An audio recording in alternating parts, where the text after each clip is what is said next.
안녕하세요. 오늘은 마태복음 22장을 좀 깊이 들여다볼까 합니다. 네, 안녕하세요. 예수님의 비유도 나오고 당시 종교 지도자들하고 아주 날카로운 그런 논쟁들도 있고요. 맞아요. 이 장이 하나님 나라 또 세상 권력과의 관계, 부활, 그리고 가장 중요한 계명이 뭔지 이런 핵심 주제들을 아주 압축적으로 다루고 있죠. 그 과정에서 예수님의 지혜와 권위가 정말 선명하게 드러나는 것 같아요. 그렇죠. 첫 시작은 그 혼인잔치 비유잖아요. 임금이 아들 잔치를 열었는데 초대받은 사람들이 뭐 이런저런 핑계를 대면서 안 오죠. 네. 심지어 왕이 보낸 중도를 막 해치기까지 하고요. 여기서 그 초대 거절하는 이유들이 되게 현실적이지 않아요? 뭐 밭에 가고 사업하러 가고 어쩌면 우리 일상하고 좀 비슷해 보이기도 하고요. 그렇죠. 근데 이 비유에서 되게 흥미로운 건 임금이 거기서 포기한 게 아니라 길거리에 나가서요. 악한 자나 선한 자나 가리지 않고 다시 사람들을 막 모아서 잔치를 채웠다는 거예요. 아, 초대는 정말 누구에게나 열려 있네요. 엄청 포용적인데? 네. 그런데 반전이 있죠. 잔치에 들어왔어도 예복을 입지 않은 사람은 결국 쫓겨난다는 겁니다. 아, 예복이요? 네. 여기서 예복은 그냥 옷이라기보다는 그 초대에 합당한 어떤 마음의 준비, 뭐랄까 회개나 의로움 이런 걸 상징한다고 볼 수 있겠죠. 그래서 마지막에 청함받은 자는 많되 택함 입은 자는 적으니라. 이 구절이 그 긴장감을 딱 보여주는 것 같아요. 아, 그러니까 초대는 정말 값없이 주어지지만 거기에 맞는 응답, 준비가 필요하다. 이런 말씀이시군요. 바로 그거죠. 네, 이어서 바로 좀 정치적으로 민감할 수 있는 질문이 나오죠.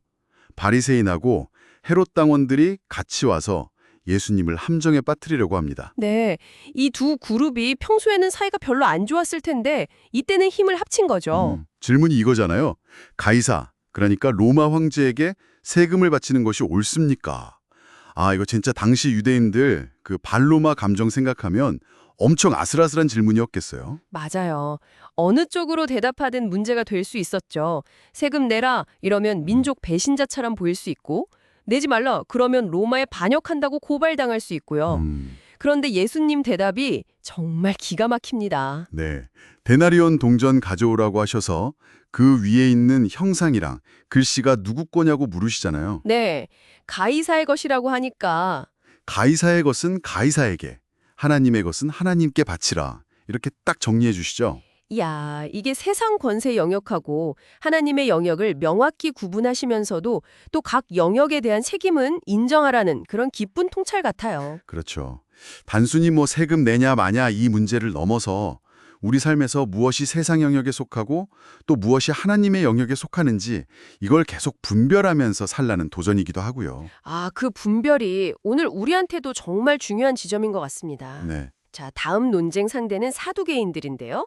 이 사람들은 당시에 부활을 믿지 않던 그룹이었죠. 네, 맞아요. 유대 종교 그룹 중에 하나였는데 부활은 없다고 주장했죠. 그들이 형이 자식 없이 죽으면 동생이 형수랑 결혼해서 대를 잇게 하는 율법. 그 뭐죠? 형사 취수제. 네, 계대 결혼법이라고도 하고요. 고대 가문의 대를 잇기 위한 제도였죠. 그걸 예로 들면서 아주 구체적인 질문을 던져요. 7 형제한테 차례로 아내가 됐던 여자는 부활하면 도대체 누구 아내가 되냐 이런 거죠. 부활이라는 게 있다면 이런 모순이 생긴다. 뭐 이런 논리인 셈이죠. 네, 부활 자체를 좀 부정하려고 한 거네요. 그렇죠. 사두개인들은 부활을 그냥 지금 우리가 사는 이 세상의 뭐랄까 물리적인 연장선 거기서만 이해하려고 했던 거예요. 근데 예수님은 딱 잘라서 말씀하시죠.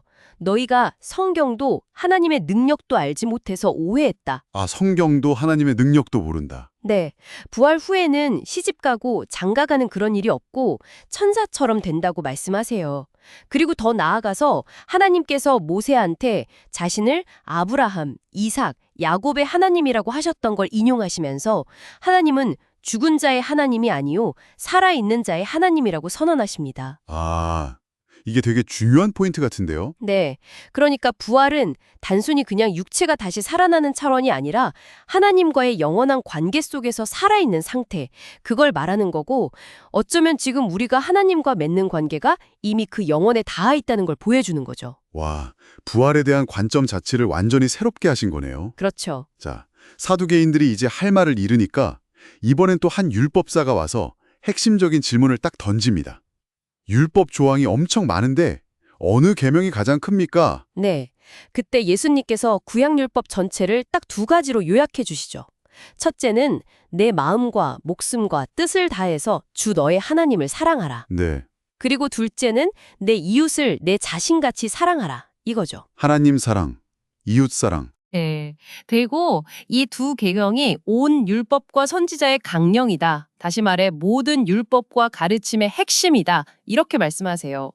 결국 모든 규칙, 규범들, 그 근본 정신은 사랑에 있다. 이걸 명확히 하신 거네요. 맞습니다. 복잡한 종교적인 의무들이 아니라 관계, 하나님과의 사랑, 그리고 이웃과의 사랑. 이게 신앙의 본질이라는 선언이죠. 그렇군요.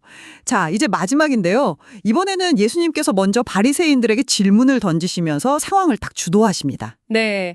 너희는 그리스도에 대해서 어떻게 생각하느냐? 누구의 자손이냐? 이렇게 물으시죠. 그러니까 바리새인들은 당연하다는 듯이 다윗의 자손이죠. 이렇게 답하는데요. 그렇죠. 그때 예수님께서 시편 110편을 인용하시면서 다윗 자신이 어떻게 자기 후손인 그리스도를 주라고 부를 수 있느냐 이렇게 되물으세요. 아, 이거 무슨 의미일까요? 이게 단순히 그냥 혈통의 문제를 넘어서는 질문이에요. 그리스도가 물론 존경받는 다윗 왕의 후손이긴 하지만 그 기대를 넘어서서 다윗조차 주님이라고 부를 만큼 어떤 신적인 권위를 가진 분이라는 걸 암시하는 거죠. 아, 그러니까 사람들이 생각하는 메시아상 그 이상이라는 거네요. 네, 메시아에 대한 어떤 고정관념에 도전하시면서 그리스도의 진짜 정체성에 대해서 더 깊이 생각해보라고 촉구하시는 질문인 셈이죠. 결국 아무도 더 이상 예수님께 감히 질문을 못하게 되면서 이 장의 논쟁들이 딱 마무리되죠. 와, 진짜 숨가쁘게 여러 논쟁이랑 가르침들이 오갔네요. 혼인잔치 비유는 하나님 나라 초대에 대한 우리의 응답, 또 준비를 생각하게 하고요. 네, 세금 논쟁은 세상 속에서 우리가 어떻게 책임감 있게 살아야 하는지 신앙과의 균형을 묻고 있고요. 또 부활 논쟁은 우리의 소망을 영원으로 확장시키고 가장 큰 계명은 결국 모든 것의 기초가 사랑이라는 걸 다시 한번 깨닫게 해주네요. 그렇습니다. 마태복음 22장의 이야기들이 2000년 전 기록이지만 오늘 우리들 또 이걸 듣고 계신 당신의 삶에도 직접 말을 걸어오는 것 같아요. 네. 세상의 요구, 그 가이사의 것과 하나님 나라의 부르심, 하나님의 것 사이에서 내가 지금 어떻게 살아가고 있는지, 또 부활의 소망이 지금 내 삶을 어떻게 바꾸고 있는지, 그리고 하나님 사랑, 이웃 사랑을 내가 구체적으로 어떻게 실천하고 있는지 이런 것들을 돌아보게 만들죠. 오늘 이야기가 정말 여러분께도 깊은 울림을 주었기를 바랍니다. 마지막으로 질문 하나 남기면서 마무리할까 하는데요. 네. 만약 오늘 당신에게 하나님 나라의 잔치 초대장이 다시 한번 주어진다면 당신은 기꺼이 예복을 입고 참여할 준비가 되어 있으신가요? 다음에도 흥미로운 이야기로 찾아뵙겠습니다. 네, 감사합니다.